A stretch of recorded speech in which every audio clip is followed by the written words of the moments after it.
welcome to Lincoln Ware Live. We're here every Sunday morning from 10 until 11, and as usual, we've got a great line of guests here for you today. We'll start the show off. We're talking to Tyrone Yates, the NAACP convention just on the horizon. We'll talk about what's going on with that. He's got some unbelievable things to talk about what's going on with that NAACP convention. Then the second half of the show, we've got none other than my good friend Todd Portune, County Commissioner. We'll talk about some things going on here in the county. And then on the third part of the show, we're going to talk about those new TV converter boxes. Everybody's confused about them. They don't know what to do, how to do it, when to do it, and why they're doing it. And we'll answer as many of those questions as we can. That's before the end of the show. So sit back, fasten your seatbelts, because we're going to go for a wild ride on the Lincoln Ware Show, Lincoln Ware Live. First, we'll take a break. Then we'll come back and hear what Tyrone Yates from the Fighting 33rd has to say about the NAACP convention that's coming up. We'll be right back after these messages. Stick around to Lincoln Ware Live. Back.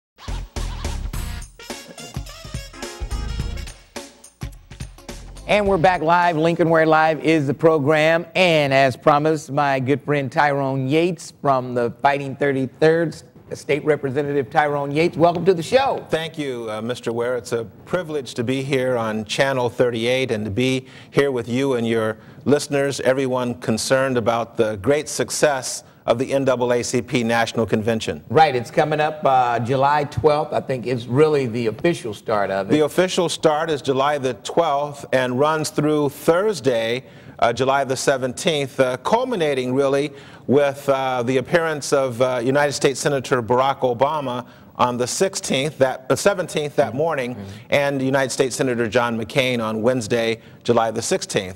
On Friday, July the 11th is the Great Economic Summit that's being run by the National NAACP in concert with our NAACP Branch Economic Development Chair, Mr. Jim Klingman. So only the first 200 people who get there at 9 o'clock will be able to get in on that. That's right. Okay. Now, all the hotels in northern Kentucky and in downtown Cincinnati booked solid. Let me tell you, this is so thrilling. And Radio 1 has been a great partner with this, and I think that there's no question that because of the leadership of our branch president, Christopher Smitherman, in putting all this together, he really has been the mastermind of all of this local work. But we learned Thursday that all and every hotel in downtown Cincinnati, not just the 4 convention hotels, but every hotel is booked the week of the National Convention of the NAACP. This is even over in northern Kentucky? Well, that's where people started. They started there. They started because there. The rates were a little cheaper. Because the rates were cheaper. So I assume that there are some locations in the outer reaches as you go further out of northern Kentucky, and then as you get out of Cincinnati, as you go up 75. But now we're also asking people to consider using the Vernon Manor. So if you're a local person and plan to spend your week downtown, you better get moving now. Now, and you're inviting everybody to come downtown, participate in the NAACP convention, not just on the square, which is another whole new venture in itself. Vendors will be on Fountain Square selling food and vending items, everything. Well, there'll be an equal combination of food vending. There'll be 6 booths of that. 6 African-American artists and 6 vendors of other kinds, as I understand it, through the great leadership and work of Sean Ruggles, President and CEO of the Greater Cincinnati African-American Chamber of Commerce, and the Greater Cincinnati Convention and Visitors Bureau with their multicultural and community development executive, Jason Edward Dunn. Okay, now, you're inviting people to come in to some of the meetings down at the NAACP convention itself at Convention Center. How does a person participate in that? Well, get this. I'm a delegate to the convention, but you can attend everything that I can attend by showing up on the morning of July the 11th, coming in and getting a registration the same way that I would. So you come in and register. You can register for all of the NAACP's activities, including Senators McCain and Obama, by coming in and registering on Saturday morning, July the 11th. That's Friday morning, I'm sorry, Friday morning, July the 11th. That's the day before the convention starts at the convention center. That's right. Okay. Starting at 9 o'clock. Okay. And from 9 to 6 that day, you can come in and register. Now, how much, say somebody just wanted to go see Barack Obama on the 17th, how much would it cost them? $100. You have to register for the whole week to see Senator Obama because the interest is so high. Right. You just can't just pick and choose. You can't just buy a day pass for him. But you can buy a day pass for Senator McCain. So you could come in and buy a day pass. That would be $30 for the Wednesday. And then if you wanted if you didn't want to see either of those, but you wanted to come in on Sunday or Monday, then you could come in and get a day pass for $30. But for all of the many thousands of people who want to see Senator Obama, we think that that number may be as high as 30,000. Wow. Can you get that many in convention center? No, that's why you want to come down on July the 11th. Right, and go ahead because those passes won't last long. That's right. So you can come in and you can be an observer and attend all of the events. Now there are, and that's the workshops. Come through the, and you can still come through the vending area and the exhibit area. Just walk on in. That's not an issue.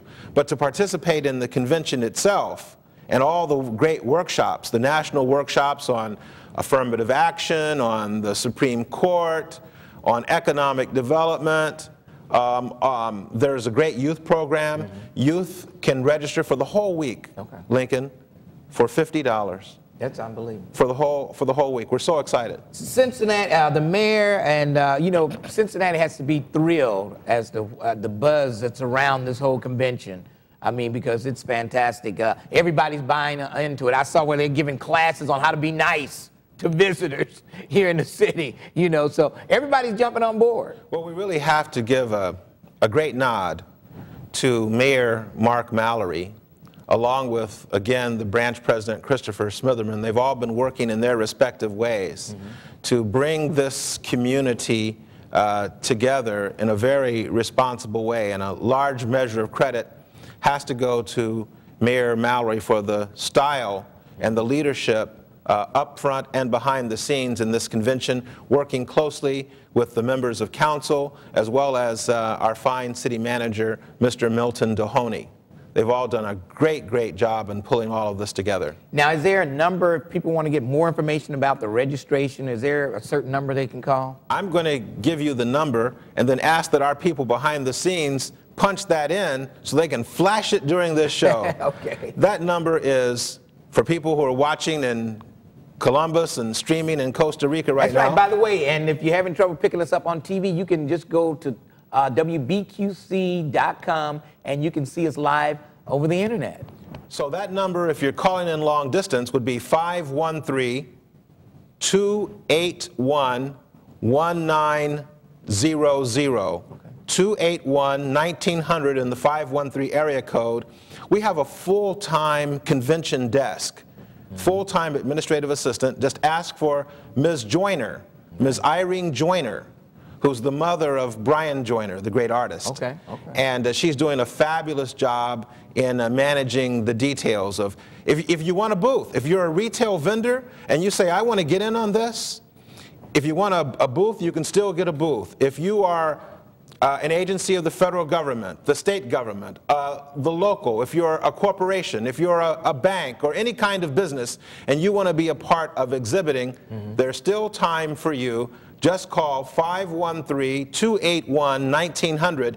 We'll mail the applications out to you. You can send them to the national office, and we'll get you situated. All right. It sounds like it's going to be a fantastic, how many, 5 days the convention lasts? Yes, from the 12th through the 17th, formally. There's going to be a big, many thousands of people at the Freedom Center on July the 15th. Guess what? Did I tell you that the Wilberforce University Choir is going to sing No, you did? Yes. But you just did. The Wilberforce, the world-famous Wilberforce University Choir. And when will they sing? They're going to sing on Sunday evening, July the 13th, from 9 to 9:45 at the Cincinnati Host reception. So that's something that people want to be at. And then there's the gospel choir. Did you know that there is a many hundred gospel choir, that national NAACP choir, composed of the great choirs of our region? No, I didn't know that. Yes, they practice at Reverend Harvey's. That's right, they did. I remember when they had auditions for that. Yes, well, that's going fabulously. And they'll be joined by McClurkin? Donnie McClurkin? Yes. Yeah, They'll be joined by Dottie Peoples.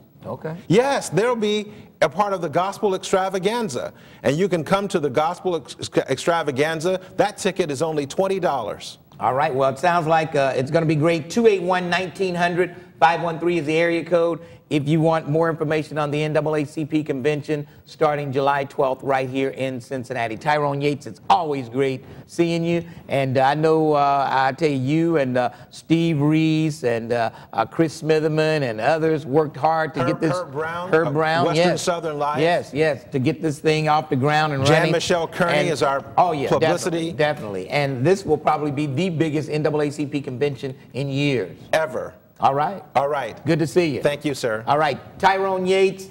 And don't forget, if you want more information, 281-1900 is the number. We'll take a break. We'll come back. We've got Todd Portune coming up, and we'll find out what's going on with some county business. We'll see what's going on with you right here in Hamilton County. We'll take a break, and then we'll come right back. Lincoln Ware Live, back in a moment.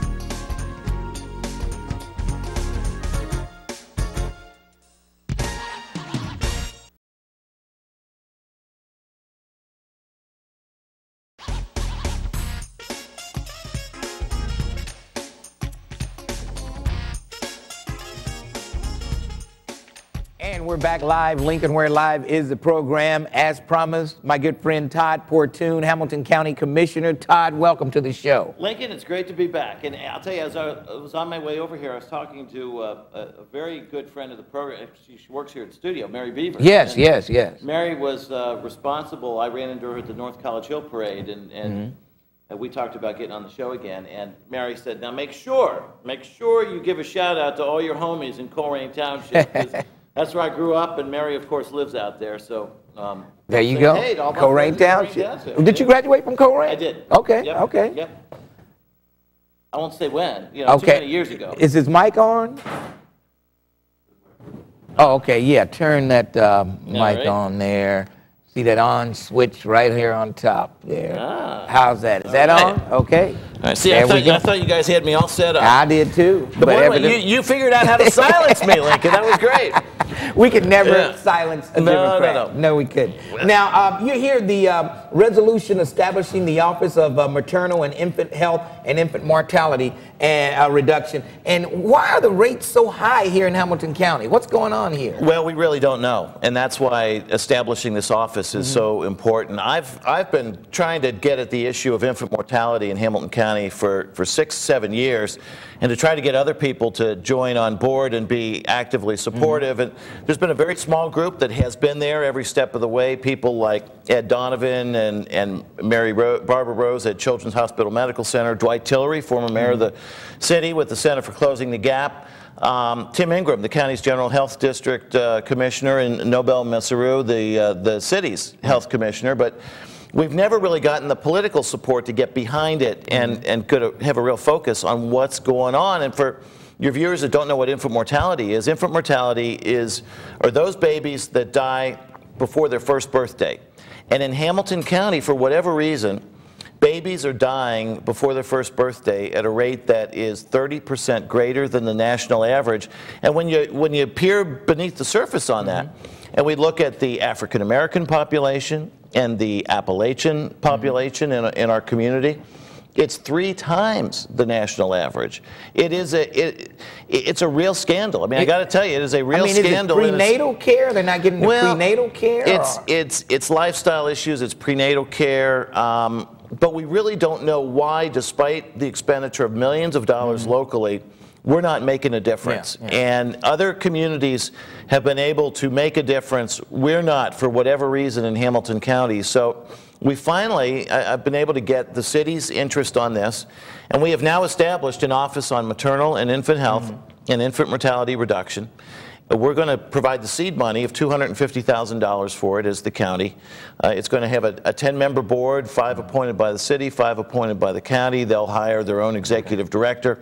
And the focus of this is not going to be, do we have an infant mortality problem? Yeah, we know we do. The focus is going to be, why is what we're doing not working? Yeah, and what do we have to do differently to make a difference? I mean, this is not a third world country. I mean, this is Hamilton County. It's not. And it should not be like that. No, it should not. We're not a third world country, but the infant mortality rates in Hamilton County rival third world countries.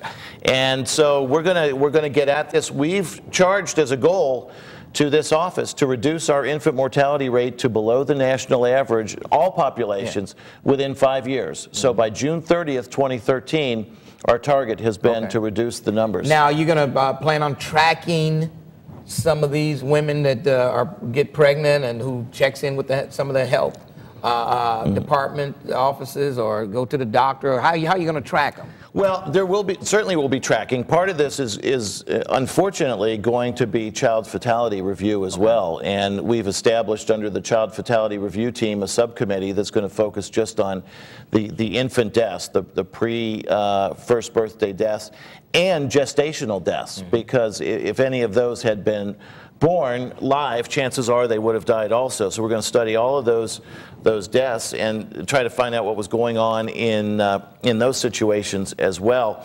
But what actually is going to happen here largely is going to be determined by the board and the director and the effort. I mean, I can't predict everything they're going to do because we don't know why our rates are so bad, but establishing this office is the best step that we've taken as a community to get at that problem. And again, our mission is below the national average within 5 years. All right, 513-381-3838, 513-651-3838. If you want to jump on board, you want to talk to Todd Portune. Of course, we'll talk about the infant mortality rate, but I can't let you come on here unless we talk about some other things that's going on in the county. Show, Lincoln. And today, opened up the paper, businesses leaving county for the suburbs. It's got your picture there. What's up with that? Well, I wish they had printed everything I told them in the article. They never do. They don't. They don't. Yeah, that article is based on numbers that are now over 2 years old, first of all.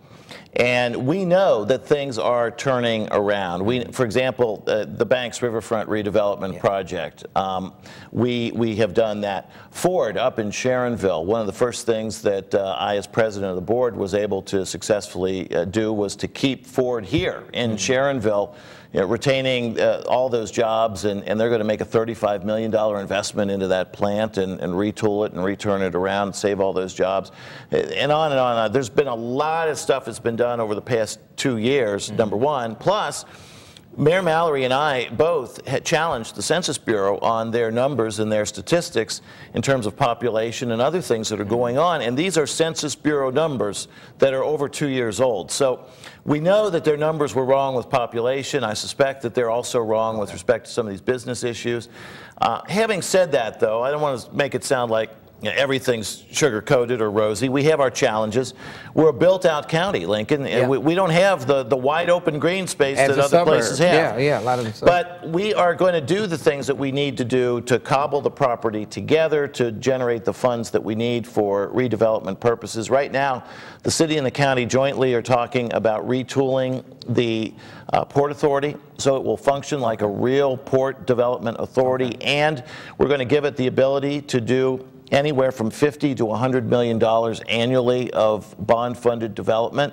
We're getting support from the state of Ohio from that. I've already worked that out with State Treasurer Richard Cordray, so that's going to be a major step forward. We are also jointly creating with the city and the first suburban communities a land bank that's going to have the ability to quickly take control over these vacant and abandoned and blighted properties throughout the county, cobble them together for whether new residential development or industrial site development or other things like that.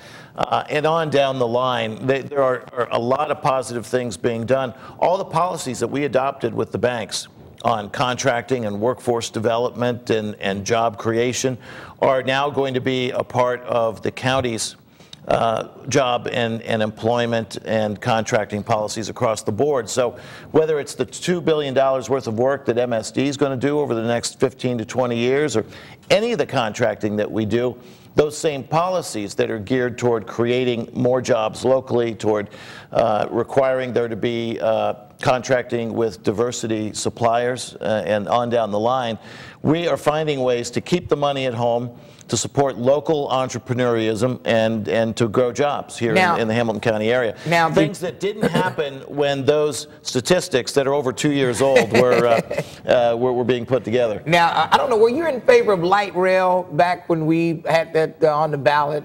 I don't know, what was your stand on that? Well, I'll tell you, the specific plan on the rail that they had, I did not like. I'm in favor of passenger rail in our community as part of an overall transit system. Very much in favor of expanding the bus system with the Metro moves, with the and you're even trying to get some of the yellow buses involved. Well, we're trying to do everything we can right now to provide more transit options, because $4 a gallon at the pump, and it's only going to get worse. People are feeling the pinch, and we've got to do everything we can to improve transit options right now for everybody. But what I want to say about the rail 6 years ago, the reason I did not like that rail proposal is they're putting all the eggs in the basket of the I-71 corridor first. It was the most expensive line to construct. It didn't bring any new service online for a minimum of 12 to 15 years. And meanwhile, places in the community like the Far East Side, the Far West Side, they were told, you got to wait 20, 25 years before you get anything. And that was just not the way to go about it. All right, we'll take a quick break and we'll come back and take your phone calls. We'll talk to Todd Portune about some of the things going on in the county. We'll give Robert, Chris, Mary, and Charlotte a chance to jump on board. And I think we've got maybe 2 quick lines available, 651-3838 if you want to jump on board. Back in a moment.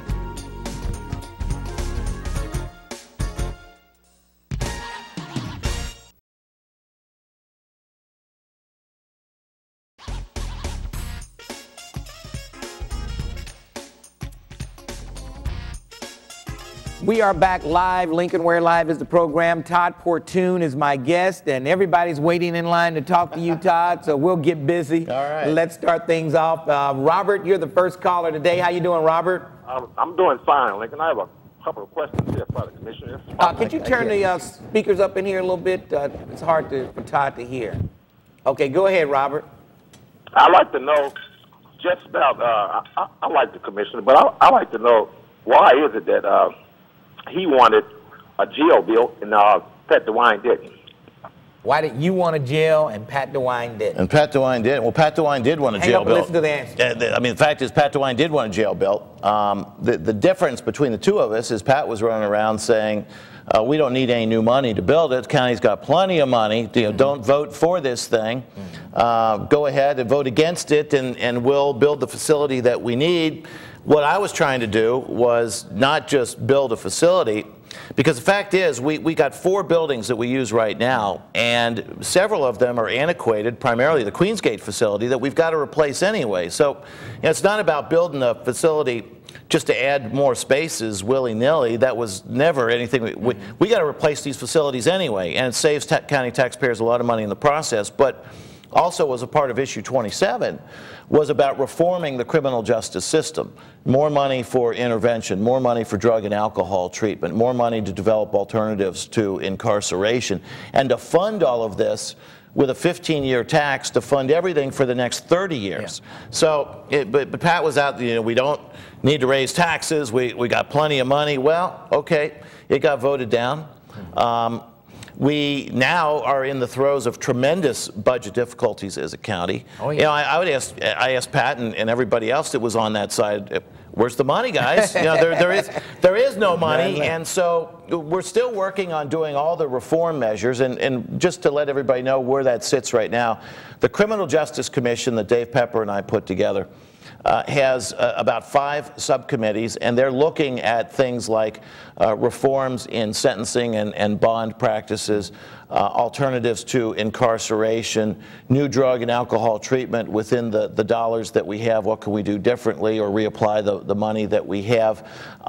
Things like a certificate of rehabilitation, so that if somebody comes into our system, we immediately work with them, provide the wraparound services that person needs to steer them away from becoming a statistic and a repeat criminal behavior. And you've got the different courts there, you know, like the drug court, mental health court, all those things, and we're trying to beef all those up. So all of those additional reforms we need to bring them online this fall. Watch how they impact our system, and then reassess what our facilities' needs are after we've done that. All right, let's go to Charlotte. Charlotte, how are you? Charlotte? Okay, let's go to Talina. Yes. How you doing? I'm fine. Well, I had a question to Mr. Portune. I wanted to know, did a mother's age in Hamilton County have anything to do with infant mortality? A mother's age, it is potentially one of those factors that can come into play. I think, I'm not a health professional, but I do know that the older a prospective mother is, the more that child may be at risk for certain types of birth defects. And quite often it's said that women over the age of 40, that their children are more likely to be born with Down syndrome or other birth defects, some of which can greatly impact the ability of a child to survive the first year of life. Now, what Talina is probably talking about, she's probably talking about the young, how young you are. I mean, 14-year-old, you're saying that the chances of a 14-year-old having a baby and that baby not living a year are probably greater. Well, that's the second part of the answer, which is you kind of see it at both ends.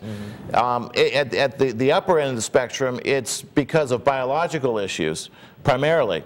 At the earlier end of the spectrum, what we suspect is that it's because of lifestyle and behavioral issues, not that a young person's age has anything per se to impact the baby's chances of success, but it's more behavioral issues, whether that individual is also then engaging in lifestyle choices, whether it's smoking or drugs or alcohol, or just in terms of once the child is born, whether the support network is there that allows for that baby to have a chance, whether the person will engage in certain other behavioral choices, such as co-sleeping arrangements. Now, we generally try to encourage people not to have co-sleeping with a baby because it puts the baby at very, very high risk for accidental death in those kind of situations, and that can be a factor that comes up at the younger end of the age spectrum. So really at both ends of the spectrum it can have an impact, but again, there are so many factors that contribute to the issue of infant mortality, and at the end of the day, despite knowing these kinds of things, we still aren't pushing the needle the direction that it needs to go, and that's why this office is so important. Talina, is that it? Does that answer your question? Thank you, appreciate it. Thank you, Talina. Thanks for your call. Let's go to Mary. Mary? Hi. How you doing? I guess okay. I don't know. You all right? Yes. Yeah. You losing weight? Am I? I would hope so. I know your face look like. I'm working out. It shows. Well, that's good. He's in good shape, isn't he, Mary? I don't look too bad for a 58-year-old man. Are you 58? That's right. Is that right? No, I turned 50 this August, so we'll be AARP card member. Yeah, right. I'm already an AARP card member. Yeah. All right, I want to say the poor is already in our country, it's like the third world for the poor. Because when I was coming up, things were so different. They called it charity. It was so nice back then. But now the welfare don't do anything for people much. There's so many homeless people, and the women that's pregnant, half the time you think they would be on drugs and things, but some of them just can't even get enough food to eat to feed themselves, more or less a baby. And so, you're right about the drug part. Thanks, Mary, because a lot of those infant mortality numbers probably come from drug users out there. Well, there are. It's all across the board. It really is. You have pockets of that. You have pockets of other things. And again, we know why meaning the cause of death. We know what the cause of death is with the infants. We know a little bit about the circumstances around the prenatal care and gestational care and what went on in the home. But part of this effort is going to be this subgroup of the Child Fatality Review Team that by law will be able to get at a lot of underlying issues, ask a lot of questions, get access to records that typically you can't get at, that will help us to better understand what went on in each individual circumstance. So it's going to be, part of we think the answer to this is going to be gaining a much better understanding of just what is going on in the lives of each of these infants, both prior to birth, after birth, their whole support network around them, the parents and that sort of thing, that will help us get at a much better answer. This is not just a health issue, it's a social issue as well. And the answers are not just going to be healthcare related, they will be behavioral, cultural, social, all those things I think are going to be a part of it. All right, I think we've got time for one more call before we go to break. And let's go to Pat. Pat, how are you? Yes, fine. How you all doing? Good. Hi, Pat. This question, I was talking to Todd. How you doing? I like all your work that you're doing on the commission. Thank you very much, Pat. And I wanted to say that the mortality rate for the infants, I am a nurse, and most of that has to do with the social issues. These girls are not getting prenatal care. Prenatal care is out in the public for everyone that wants it. Black women, young teenagers have the highest mortality death than any other race. And that's because these girls aren't taking advantage of the prenatal care. We have to get to the bottom of the social problems in the city if we're going to do anything, and that's not being done. Yeah. You can go for prenatal care, or you don't have to go for prenatal care. When they come in the hospital, if you ever have prenatal care, you see a social worker, and she says, "Why didn't you go?" And the mother says, "I didn't have a way there," and they say, "Okay, that's it, you can go home." We have to take care of these kids, and that's where we're lacking, and we're not taking care of the children, and the problem is going to continue until we get to the root. We're not taking care of, why would you take care of the patient after they have the baby? We need to take care of these girls before. Social issues, homeless, no fathers, no money, no job, no access to get to the prenatal clinic. When you have to give somebody a token to go home, and they just had a baby, something's lacking in the system. And they're not going to address the system. I see it time and time again. And you're right, Pat. I think they send a lot of these mothers home too quick after they have the baby. Well, yesterday I just seen them send a homeless, mentally ill person home from the ER with a bus token. Oh my God. This guy was probated, mentally ill. I was at the Summit Behavior Center and I saw this. Gave him a token and he got on the bus and he left. These are the issues. There's so many that I'm talking about that's going on. No one wants to address them, but they're not putting their money where the talk is going. All right, Pat. Pat, you gotta run. But before Pat hangs up, Pat, if I could ask you a question. She's gone. Is she? Okay. Well, hopefully she's still watching. She has hit one of the nails right on the head. I mean, it is not just there are some healthcare issues, but as I said, a lot of this has to do with social, behavioral elements as well, and Pat's absolutely right. The board that we are putting together, we just had another meeting of the Infant Mortality Reduction Advisory Group on Friday. And when we were talking about what sorts of criteria we're looking for in the board to recommend to the city and the county in nominating this board, the focus was to get away from a healthcare approach to this and have an emphasis on the social and cultural and behavioral issues and expertise around them. So, Pat, if you're still watching, if you want to be involved in the effort, and I applaud the work you're doing, please get a hold of us. Call my office and let me know. Let's take a break and we'll come back and wrap things up with County Commissioner Todd Portune. We'll be right back. Lincoln Ware Live. Hits 38. Don't forget, WBQC.com. We're streaming live now. So there you go. Back in a moment.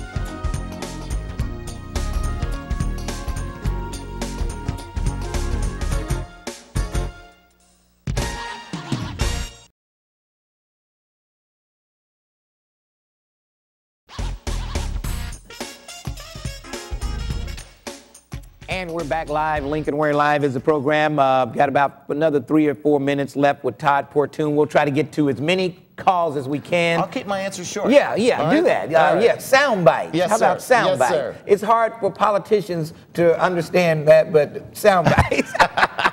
Let's go to Pat. Pat, how you doing? Okay, I'm back. Oh. Did you want to ask me a question? Oh, is that you the one back? Okay, Yeah. Pat. Yes. I thought he went ahead and summed it up.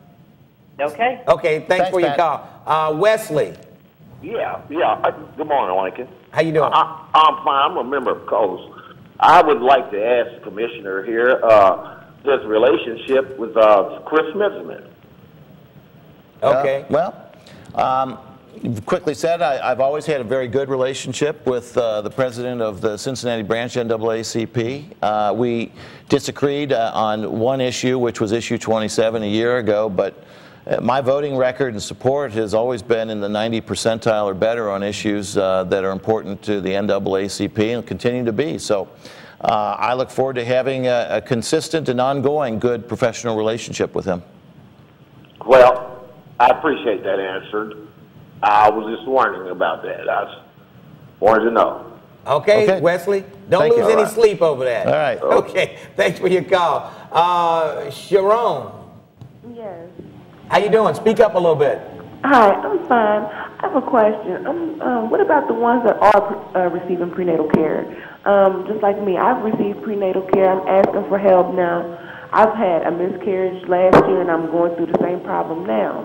And I am resolving all my resources. I'm using the free transportation, everything. So, sum it up. What's wrong? I'm going to try to receive help, regarding my pregnancy, but I'm not receiving none. So you're running into roadblocks as far as what, medical care? Yes. Are you not getting it, Sharon, or you're getting care, but it's just not solving whatever issues you're dealing with? Right. Okay.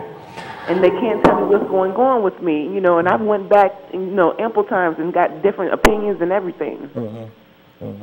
Now, does that go through Jobs and Family Services? No, it really wouldn't. I mean, that's very definitely a health care issue, and being able to have access to the right kind of care. We've got some of the best prenatal care and experts in the nation that are right here at local area hospitals. I don't know, it sounds like it's a medical issue that Sharon is confronting, but if it's a question of not being able to gain access to the right kinds of physicians, I'd call the Center on Closing the Gap, and that is sponsored by the Health Alliance.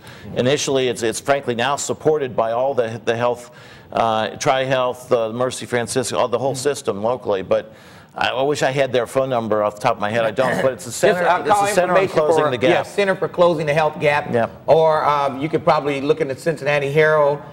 Dwight Tillery has an article in there every week, and I think they have the phone number listed in the Cincinnati Herald. Or you can just call information. Or maybe call 211, the community chest, and they'll give you that number for the Center for Closing the Health Gap. All the best to you, Sharon. Thanks for your call. Well, Todd, we're just about out of time. Really appreciate you coming in today, and we'll have to get you on the radio show also to get the word out. Yeah, appreciate it. Always good to have you here. You too. County Commissioner Todd Portune. We'll take a quick break, and we'll come back and tell you about those new TV converter boxes that you'll need to pick up any type of TV after February.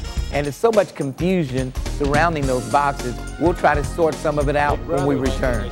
I'll tell you, they're always there. All right. All right. How do you feel about these?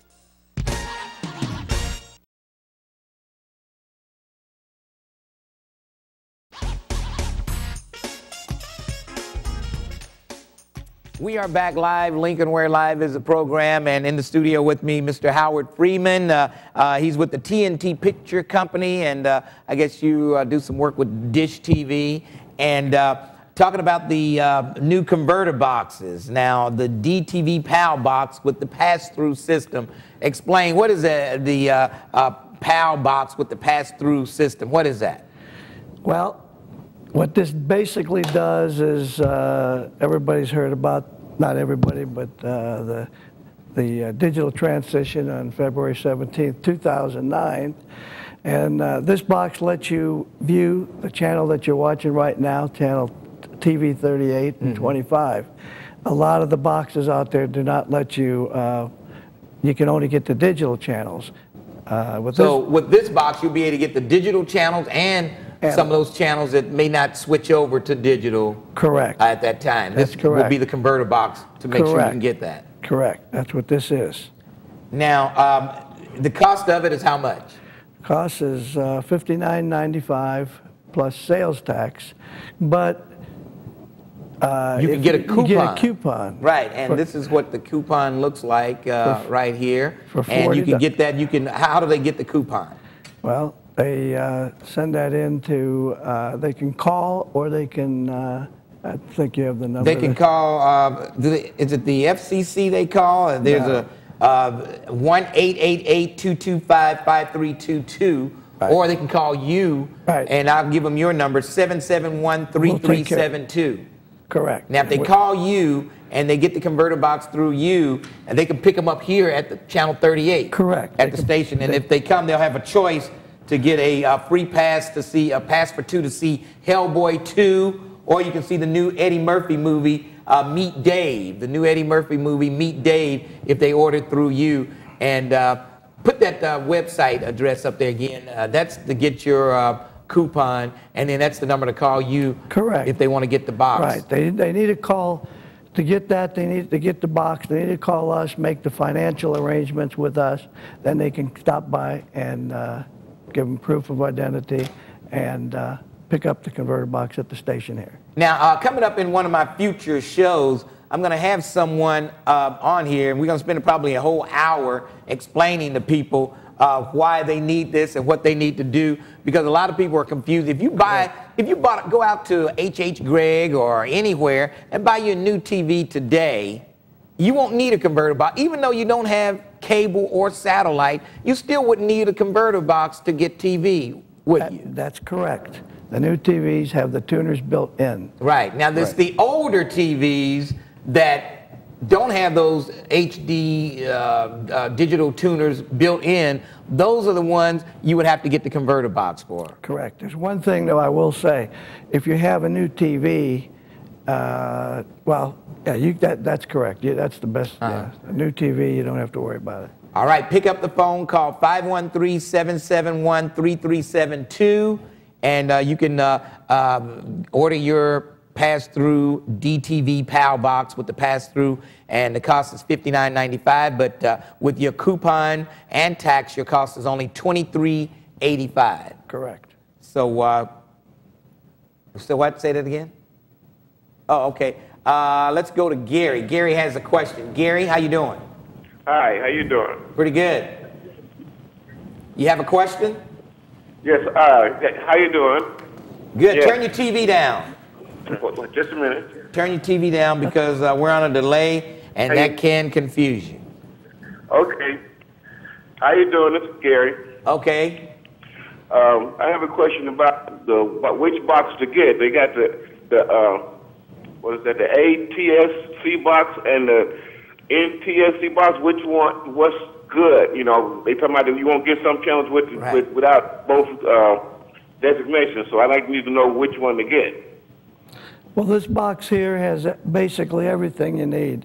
It's got a simple remote that if you want to get if you're watching digital stations, you want to convert. It's got the remote. Right, and it's got one push button you push, and then it switches over to the analog stations that you want to watch. So with this box, you can get everything. Correct. And not like, I guess there's a box out there that you won't get everything. Several of them. Several boxes out there that you won't get everything that you want to get. And so you want to make sure you get the right box that will get everything, and that's the DTV PAL that will give you everything, and you'll get $40 off with the government coupon. Correct. This box also has a built-in TV guide.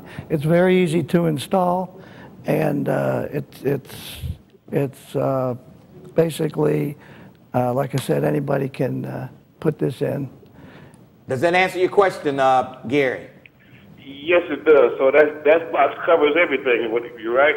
Yeah, this box here, the DTV PAL, you'll be able to get everything. It won't be like some of the other boxes that some channels you won't be able to get. Now, let me say one thing. You have to. Hold on, Gary. That number? Hold on. Let him say one thing before I'll give you the numbers. The one thing I want to emphasize, though, is this is the box. You must have the signal coming in. If you do not have a signal, it's not going to get to the stations. Right. Say, for instance, you can't pick up 38 now. You probably won't be able to get it with this box. Okay. But apparently you can pick up 38 because you're watching and you call. Okay, so if this box will get 38 and all the rest of it, so, you know. Okay. And the phone number, 771-3372. Okay. And then they'll put up the website address where you can order your coupon to get $40 off. Well, I already got the coupon. You already got that? Okay. Well, you're good to go. All right, then. Thank you. All right, thanks for your call. All right, let's go to Paul. Paul. Good morning. How you doing? I'm doing real good. Yourself? Did you have a question? Yes. Hey, man, I have multiple TVs in every room of my house. How many boxes do you have to buy to watch in every room of your house? Okay, so you don't have satellite or cable? No. And you have all old TVs? Basically, yes. Okay. Well, unfortunately, you're going to have a new TV, or you're going to have a box for every TV. For every TV. Now, the government will give you $40 coupons for 2 of them. But after that, you'll have to buy these at the regular price. At the regular price. The government will give you 2 coupons, but after that, you have to buy a box for every house. It might even be cheaper for you just to buy a new TV. Correct. You know, yes, and by maybe get the 2 from the government with the coupons, and then maybe buy another TV or 2. Okay. All right. Thank you so very much. Thanks for your call. All right. All right. And like I said, we're going to devote an entire show to this. I may even have John Keithswetter from the Enquirer on the show. He's written several articles about these boxes. But remember this number, 771-3372. And if you call in before, let's see, July 8th is the premiere of Hellboy 2. We'll give you a pass for 2 over at the Newport on the Levee to see Hellboy 2. And the Eddie Murphy movie is Thursday, July 10th. And we'll give you 2 free passes to either or if you call 771-3372 and you get your DTV PAL through Howard Freeman and the TNT Picture Company. How about that? Do we have time for another? Do we have another question? Okay, I don't know if they're. I want to remind you to check me out Monday through Friday from 10 till 2 on 1230 The Buzz. And spread the word. If you know someone who can't get 38, tell them they can log on to WBQC.com and they can watch the show live every Sunday. We're doing that now. You can watch it live at WBQC.com. So if you know and maybe they live across the country and you want them to watch Lincoln Ware live, all they have to do is log on to WBQC.com and they can check me out every Sunday morning right here from 10 until 11. Hey, Howard Freeman, thank you for stopping in. Thank you. We hope people will give you a call at 771-3372. Get that DTV PAL box and call the government, get your coupon so they can get a $40 off. Correct. And they only have to end up paying $23.85 for the box, and the government will give you 2 free coupons. How much time do I have left? I don't know. Okay, all right. And of course, we'll be back next Sunday with more guests. I'm going to try to get Chief Stryker in here. I'm going to try to get Simon Lease in here. We've got a host of people we're going to try to get in here on Lincoln Ware Live throughout the remainder of the summer. A lot of people are on vacation. It's hard to track down a guest to get them in here on a Sunday morning. But we were able to get Howard Freeman in here. Thank you, Howard. Thanks for stopping by. Thank you. That's going to do it for me next Sunday morning, 10 o'clock. Yeah, that's what we need to do, I told Elliot.